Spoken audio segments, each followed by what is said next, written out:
On April 2nd, the Nixa community will have the opportunity to vote on two proposed questions for the Nixa Public Schools District. The first question will be a debt service bond issue with no tax increase. The second question will be a tax levy increase, which would result in an increased property taxes by 41 cents.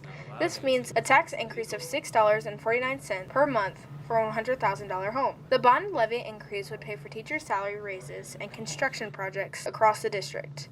The biggest changes in store for Nixa High School would be a new performing arts center, upgrades at the football field, and more classroom space.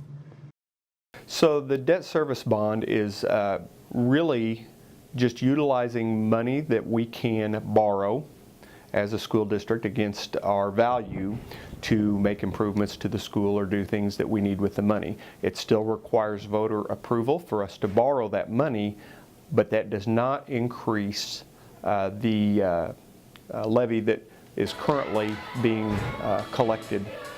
Another piece of that for note at the high school would be the new PAC, which is a performing arts center, and that would be to replace our current theater with a theater that is much larger. Our current theater seats about 500, a little over 500 people. The new proposed performing arts center would seat at a minimum about 1,000 people, possibly more. Athletic Director Brandon Clark goes into further detail about what changes would be made to the Nixa High School if this were to pass.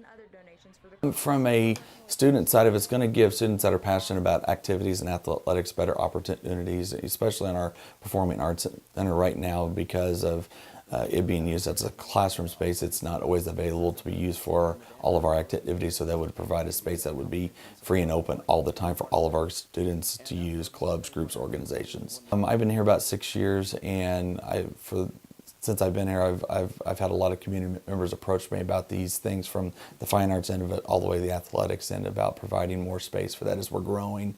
The school was built almost 20 years ago, and it had less than 1,000 students at the time, and now we're not quite double that, but in the next few years we're going to be double that. Students over the age of 18 are encouraged to participate in this election.